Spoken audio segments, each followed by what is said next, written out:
কিন্তু ধরেন টেস্টের রেজাল্টে আসলো যে অনিক সাহেব সন্তানের বাবা না, তখন কি হবে?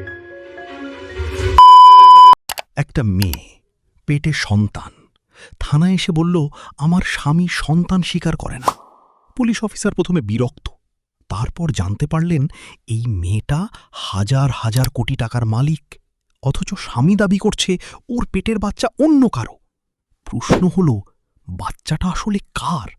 স্বামী নাকি প্রেমিক, নাকি এর চেয়েও বড় কোনো চক্রান্ত আছে? বাচ্চাটা আসলে কার? স্বামী, প্রেমিক নাকি অন্য কেউ? আজকে আমরা বিশ্লেষণ করব গ্রাম বাংলা নাটক 2.0 এর সবচেয়ে আলোচিত একটি গল্প, যেখানে আছে অপবাদ, চক্রান্ত, প্রতিশোধ আর সন্তানের অধিকারের লড়াই। চলুন শুরু করা যাক। গ্রাম বাংলা নাটক 2.0, যেখানে গল্প বাঁধে, ভাঙে, আবার বাঁধে। বিনোদনের নতুন ঠিকানা। আপনাকে স্বাগতম। গল্পের শুরুটা দেখে মনে হবে এটা একটা সাধারণ সংসারের অশান্তি। অনিক আর মেঘলা স্বামী স্ত্রী, কিন্তু অনিক বারবার একই কথা বলে, তুমি আমার বৌমা না। তাহলে কি এই অনিক? এই একটা সংলাপ থেকেই বোঝা যায় অনেক মেঘলাকে দোষারোপ করছে। হিংস্র শব্দটা ব্যবহার করে সে নিজেকে শিকার হিসেবে দাঁড় করাতে চাইছে। কিন্তু আসল হিংস্র কে? তোমার পছন্দের জিনিসটা যদি আমি দিয়ে দিতাম, তখন তুমি আমাকে বলতে প্রথম ওয়াইফ, এজন্য আমি দিয়ে দিয়েছি। এখানে প্রথম ওয়াইফ শব্দটা খুব গুরুত্বপূর্ণ। মানে অনেকের আরেক বউ আছে, নাকি মেঘলার দ্বিতীয় স্ত্রী? গল্প এখানেই জটিল হয়ে যায়। আর কতবার বলবো যে আমি আপনাদের বৌমা না? মেঘলা বারবার বলছে সে বৌমা না, অথচ অনেকের বাবা মা তাকে বৌমা বলে ডাকে। তাহলে সত্যিটা কি? মেঘলা কি আসলেই অনেকের বউ, নাকি অন্য কারো? কথাটা কি কানে যাচ্ছে না? অনেকের এই প্রশ্নটা খুব স্ট্যান্ডার্ড গ্যাস লাইটিং টেকনিক। কথাটা কি কানে যাচ্ছে না, মানে সে মেঘলার বুদ্ধি, বিবেক সবকিছুকে প্রশ্ন করছে। এই একটা লাইন দিয়ে পুরো সম্পর্কের পাওয়ার ডাইনামিক বোঝা যায়। কি যে বলেন ভাবি, আপনি আমার বন্ধুর স্ত্রী। এখানে বড় টুইস্ট। মেঘলা নিজেই বলছে অনিক তার বন্ধুর স্ত্রী, মানে অনিকের বউ অন্য কেউ। তাহলে মেঘলা কি? কেন সে অনিকের ঘরে থাকে? এই প্রশ্নের উত্তর পেতে আমাদের আরও গভীরে যেতে হবে। এরপর আসে গল্পের গুরুত্বপূর্ণ মোড়। অনিক বলে, তোর একটা সুসংবাদ, আর আমি তোর জন্য মিষ্টি নিয়ে আসব না। এটা কি হয় বল? মেঘলা জিজ্ঞেস করে, কিসের সুসংবাদ? অনিকের উত্তর, ও তো মা হতে যাচ্ছে। কেন বলেছ আমি বাবা হতে যাচ্ছি? লক্ষ্য করুন, অনিক নিজেই আমি বাবা হতে যাচ্ছি বলছে, অথচ পরে সে বলবে বাচ্চাটা আমার না। তাহলে প্রথমে কেন সে উত্তেজিত হয়েছিল? এটা কি ভান, নাকি পরে পরিস্থিতি বদলেছে? আমি সত্যি সত্যি প্রেগনেন্ট, আর আমার গর্ভের সন্তান তোমার। মেঘলা পরিষ্কার বলে দিচ্ছে বাচ্চাটা অনিকের, কিন্তু অনিক বিশ্বাস করে না কেন? এখানে হয়তো অন্য কেউ অনিকের মাথায় সন্দেহের বীজ বুনেছে। আমার সাথে অবশ্যই কোনো না কোনো চক্রান্ত হচ্ছে। যদি বাচ্চা হয়ে যায়, সেই বাচ্চার কারণে যদি তাগু মধ্যে একটা ইন্টিমেসি বাইরা যায়, তখন কি করবা? অনিকের এই লাইনটা খুব গুরুত্বপূর্ণ। সে আগেই ভবিষ্যৎবাণী করছে বাচ্চা এলে সম্পর্ক নষ্ট হবে। মানে অনিক জানে বাচ্চাটা আসলে কার, নাকি কেউ তাকে ভয় দেখাচ্ছে? এখন ও যদি ওর সন্তান নিয়ে তোমার সঙ্গে থাকতে চায়, তখন কি করবে? এই লাইনটা প্রমাণ করে অনেক বিশ্বাস করে মেঘলার অন্য কেউ আছে। ও বলতে সে কাকে বোঝাচ্ছে? কোনো প্রেমিক, নাকি তার বন্ধু রাতুল? গল্প এগুলে আমরা জানতে পারব। তার পেটে যে বাচ্চাটা আছে, সেই বাচ্চাটার বাপ অন্য কেউ, তুমি না। এখানে অনিকের বাবা সরাসরি অভিযোগ করছে, কিন্তু তার প্রমাণ কি? কেন তিনি এত নিশ্চিত? হয়তো তিনি কিছু দেখেছেন, নাকি কেউ তাকে কিছু বলেছে। তাহলে বাচ্চা কার? আপনার মেয়ে কোথায়? মেঘলার এই জবাব খুবই স্মার্ট। আপনার মেয়ে কোথায়? মানে অনিকের বাবা হয়তো নিজের মেয়েকে লুকিয়ে রেখেছেন, নাকি মেয়ের চরিত্র নিয়ে কিছু জানেন? বাবা, তুমি কেন?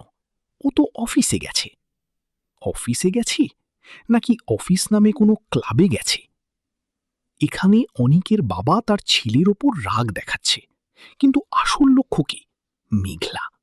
তিনি মেঘলাকে অপমান করতে চান। কি কইতাছেন এসব? আপনার মেয়ে যেমন চরিত্রহীন নষ্ট একটা মেয়ে, সেটা আমার কখনোই জানা ছিল না। এরকম নষ্টামি করে কান্নাকাটি করে বাচ্চা আমার নামে চালিয়ে দিচ্ছে। লক্ষ্য করুন, অনিকের বাবা মেঘলাকে আপনার মেয়ে বলছেন, মানে তিনি মেঘলাকে নিজের মেয়ে হিসেবে মানেন না, বরং তাকে বাইরের একজন হিসেবে দেখেন। খবরদার, আমার মেয়ে কোনো খারাপ মেয়ে না। আমার মেয়েরে তুমি চিনো না। এখানে আমার মেয়ে বলে তিনি আসলে কাকে বোঝাচ্ছেন? অনিকের বোন নাকি অন্য কেউ? গল্পের এই অংশটা খুবই জটিল। ভুল চিন্তাম আমি। একটা মেয়ের চরিত্র যে এতটা খারাপ হতে পারে সেটা আমি কখনোই কল্পনা করতে পারিনি। এর ফল ওকে ভোগ করতেই হবে। অনিক এখানে সম্পূর্ণ ভিন্ন মানুষ হয়ে যায়। সে যে একসময় মেঘলাকে ভালোবাসত সেটা স্পষ্ট, কিন্তু এখন সে তাকে ঘৃণা করে। কি ঘটেছিল তাদের মধ্যে? বাবা, তুমি মনে হয় ভুল করতেছ। এটা গল্পের গুরুত্বপূর্ণ মোড়। অনিকের বাবা প্রথমবারের মতো নরম হল। তিনি মনে করেন হয়তো তিনি ভুল করছেন, কিন্তু এই মুহূর্তটা টিকবে না, আবারও রাগ এসে যাবে। আমি ভুল ছিলাম। এতিম তো ছোটবেলা থেকে।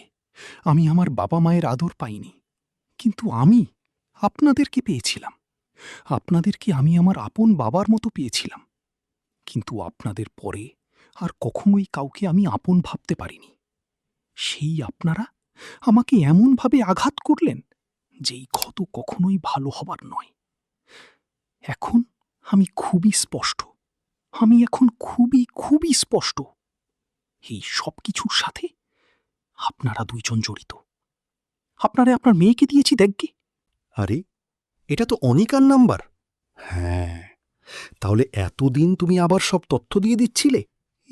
মানে স্যার, এখানে বড় টুইস্ট। নিমকা যে অনিকের অফিসে চাকরি করে, সে আসলে অনিকার লোক। অনিকা কে আমরা পরে জানতে পারব, কিন্তু নিমকা সব তথ্য অনিকাকে দিচ্ছিল। মানে অনিকের বিপক্ষে চক্রান্ত চলছে তার নিজের বাড়ির ভেতর থেকেই। আরে নিমকা, আমার অফিসে চাকরি করে সংসার চালাচ্ছ আর আমারই ক্ষতি করছ। স্যার, এই বিবেটা আমার সাথে করতে পারলে তুমি? বিবে তো আপনিও। আমার বন্ধুর সব সম্পত্তি আপনি মেরে দিয়েছে। অনিকের কথায় বোঝা যায় নিমকা শুধু তথ্যই ফাঁস করেনি, বরং অনিকের বন্ধুর সম্পত্তিও আত্মসাৎ করেছে। বন্ধুর সব সম্পত্তি আপনি মেরে দিয়েছে। এই বন্ধু কে? রাতুল নাকি অন্য কেউ? কে তোর বন্ধু? অনেক অনেক তোর বন্ধু। এখন যদি আমি তোকে পুলিশে দেই, তাহলে কেউ অনেক বাপ কি তোকে ছাড়াইতে পারবে?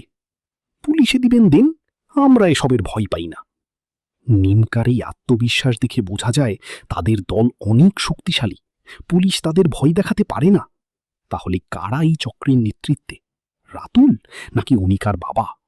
এই যে মিস্টার রাতুল, আমি যদি আপনার নামে মামলা দেই, আপনি টিকতে পারবেন তো? তুই আমার নামে কি মামলা দিবি? আপনি যে অনেকের সিগনেচার কপি করে তার সব আপনি নিজের নামে করে নিয়েছেন। এখানে চমক, নিমকা বলছে অনিক নিজেই জাল সিগনেচার করেছে। মানে অনিকও কিন্তু পবিত্র নয়, সে অন্যের নামে সিগনেচার করে সম্পত্তি নিজের করে নিয়েছে। তাহলে অনিকও চক্রের অংশ, নাকি তাকে ফাঁসানো হচ্ছে? ও আচ্ছা, তাহলে তো তোমাদের বিগ প্ল্যানিং। হ্যাঁ, আমার তো একটু দেওয়ার প্ল্যানিংটা বাদ। তোমরা তো খেলতে চাচ্ছ না দুই বন্ধু। যাও, দুই বন্ধু মিলে প্ল্যানিং করো, তোমাকে আমি ছেড়ে দিলাম। আমার না সব প্ল্যানিং রেডি আছে। আমি দেখব তোমরা আমার কি চেপে দাঁড়া। অনিক এখন জানতে পেরেছে তার বিরুদ্ধে চক্র চলছে, কিন্তু সে ভয় পাচ্ছে না, বরং চ্যালেঞ্জ ছড়ে দিচ্ছে। আমার সব প্ল্যানিং রেডি আছে, মানে অনিকও পাল্টা প্রস্তুতি নিয়েছে। এটা এখন দুই পক্ষের যুদ্ধ। শালা, সব পাশে দেখে একদম বেইমানের ডালপালা ছড়িয়ে গেছে। একটা বেইমান আমার সাথে ঘোরাঘুরি করতেছে, আমি বুঝতেই পারলাম না। এই তোমরা একটু চোখ কান খোলা রাখতে পারো না? অনেকের এই হতাশা খুব বাস্তব। চারপাশে বেইমান মানুষ, সবাই নিজের স্বার্থ দেখছে। অনিক ভেবেছিল তার ঘনিষ্ঠ লোকেরা তার পাশে আছে, কিন্তু তারাই সবচেয়ে বড় বিশ্বাসঘাতক। এই গানটা মেঘলার হৃদয়ের অবস্থা প্রকাশ করে। সে যাকে ভালোবেসেছিল, সেই বাড়ি ঘরের রাজপুত্র মানে অনিক, তাকে ছেড়ে চলে গেছে। তবুও সে তার ভালো থাকার কামনা করে। এটা সত্যিকারের ভালোবাসার লক্ষণ। ম্যাডাম, আমাদের যে এই প্রজেক্টের এখানে যে টোটাল বিল দেয়া আছে সেটা আপনার প্রায় 10,000 কোটি টাকা। এখানেই বড় চমক। মেঘলা শুধু সাধারণ গৃহিণী না, সে এক বিরাট ব্যবসায়িক সাম্রাজ্যের মালিক। 10,000 কোটি টাকার প্রজেক্ট। তাহলে কেন সে এত নম্র? কেন সে অনিকের অপবাদ সহ্য করছে? আমরা মেঘলার সাথে দেখা করতে চাই। যাবে না, ম্যাডামের অনুমতি নিতে হবে। না, আমি ভিতরে যাব। আমি মেঘলার সাথে কথা বলতে চাই। অনিক জোর করে মেঘলার অফিসে ঢুকে পড়ে। এটা শুধু অভদ্রতা না, এটা তার চরিত্রের এক দিক দেখায়। সে কাউকে মানতে চায় না, সবকিছু নিজের ইচ্ছে মতো করতে চায়। কি ব্যাপার? আপনি অনুমতি ছাড়া প্রবেশ করলেন কেন? কেন, ডিস্টার্ব করলাম নাকি? দেখুন, আপনার নিজেরও একটা অফিস আছে। আপনি ভালো করে জানেন যে এরকম একটা অফিসে অনুমতি ছাড়া প্রবেশ করাটা অভদ্রতা। আমি মেঘলার সাথে কথা বলতে এসেছি। এখান থেকে যাওয়ার সময় না হয় আপনাকে আমি সরি বলে যাব। লক্ষ্য করুন, অনিক এখানেও নিজেকে সঠিক প্রমাণ করার চেষ্টা করছে। সরি বলে যাব, কিন্তু সেই সরি কখনো দেয় না। এটা গ্যাসলাইটিংয়েরই একটা রূপ। তুমি যে এতটা নিচে নেমে যাবে আমি এটা কখনোই কল্পনা করতে পারিনি। কি করছি তাই না? মেঘলা এখানে খুব শান্ত। সে অনিকের মতো চিৎকার করছে না, কারণ সে জানে সত্যি যার পক্ষে থাকে তার চিৎকার করতে হয় না। নিশ্চুপ থাকাটাই সবচেয়ে বড় জবাব। আমি তোমার জন্য কিছু করি নাই। আমার অর্থবিত্ত সবকিছুই ছিল। আমি কোটিপতি ছিলাম। তোমার মতো গরিব ঘরের মেয়েকে আমি বিয়ে করেছি। তোমার প্রতিটা বিপদে আমি ছায়ার মতো পাশে ছিলাম, এমনকি তোমার বাবার জীবনটা পর্যন্ত। আপনি ঘুরিয়ে পেঁচিয়ে কথা না বলে আমার ম্যাডাম কি করেছে সেটা বলুন। ম্যানেজারের এই লাইনটা খুব স্ট্রেট ফরওয়ার্ড। অনিক যতই বড়াই করুক, মেঘলা আসলে তার থেকে অনেক বড়, কিন্তু সে কখনো তা নিয়ে গর্ব করে না। হ্যাঁ, কও, আমি কি করছি? আমি সেটা শুনতে চাই, কও। আমি তোমার হাজবেন্ড। আমি তো জানি এই গর্ভের সন্তানটা আমার না। তাহলে সন্তানটা কার? মেঘলা সরাসরি অনেকের সামনেই এই প্রশ্ন ছুড়ে দেয়। সে ভয় পায় না, কারণ সে জানে সত্যি তার পক্ষে আছে। কার সন্তান মানে? কি আবল তাবল বলছেন আপনি? চোখের সামনে একটা মানুষের চরিত্রে কলঙ্ক লাগিয়ে দিচ্ছেন। এই প্রশ্নটা আমাকে না করে মেঘলাকে এই প্রশ্নটা করেন। চরিত্রহীনকে চরিত্রহীন বলবো না তো কি বলবো? নাকি মডার্ন ভাষায় অন্য কোনো নাম আছে? এখানে মেঘলার ম্যানেজার অনিককে জবাব দিচ্ছে। চরিত্রহীনকে চরিত্রহীন বলবো না তো কি বলবো? এই লাইনটা খুব শক্ত। অনিক যাকে চরিত্রহীন বলছে, সেই মেঘলা আসলে তার চেয়ে কত গুণ বেশি সৎ। কি বলতে চাও তুমি? স্পষ্ট কইরা বলো। আমি ডিভোর্স চাই। চইলা তো তুমি অনেক আগেই গেছিলা। এখন শুধু বাহানা খুঁজতাছো। না, সবই মানলাম। তোমার আমার কাছ থেকে মুক্তি লাগবো, কিন্তু আমার কাছ থেকে মুক্তি নেওয়ার জন্য তুমি যে আমারে এত বড় একটা অপবাদ দিবা, সেইটা আমি মাইনা নিতে পারলাম না। অনিক এখানে নিজেকে ভিকটিম হিসেবে দাঁড় করাচ্ছে। সে বলছে মেঘলা তাকে অপবাদ দিচ্ছে, কিন্তু আসলে অপবাদ দিচ্ছে কি? অনিক নিজেই তো প্রথমে বলেছিল বাচ্চাটা তার না। তুমি আমারে যে অপবাদটা দিছো, এরপরে তোমার লগে কথা কোয়ার রুচি আমার আর নাই। তোমার এই মুখটাও আমি আর দেখতে চাই না। চইলা যাও। আমিও তোমার মুখটা দেখতে চাই না। যার হাজবেন্ড থাকার পরেও অন্য একটা পুরুষের স্পর্শের প্রয়োজন হয়, তার সাথে আমি সম্পর্ক রাখতে চাই না। দুজনেই একে অপরের মুখ দেখতে চায় না। সম্পর্ক এখানে পুরোপুরি শেষ। কিন্তু শেষ হওয়ার আগেই অনেক একটা গুরুত্বপূর্ণ কথা বলে। আপনারা কি মনে করেন বাচ্চাটা আসলে কার? অনিকের, নাকি আমিনের, নাকি এর পেছনে অন্য কেউ আছে? কমেন্ট বক্সে জানাতে ভুলবেন না। Text on screen. বাচ্চাটা আসলে কার? কমেন্টে জানান। গ্রাম বাংলা নাটক 2.0-তে থাকুন। এরকম আরও রহস্যময়, আবেগঘন ও বাস্তব নাটকের বিশ্লেষণ পেতে আমাদের চ্যানেলটি সাবস্ক্রাইব করুন। বেল আইকন প্রেস করে রাখুন। লাইক, কমেন্ট আর শেয়ার করতে ভুলবেন না। আমি আবার আসব নতুন আরও গল্প নিয়ে। ততদিন পর্যন্ত ভালো থাকুন, সুস্থ থাকুন। ধন্যবাদ।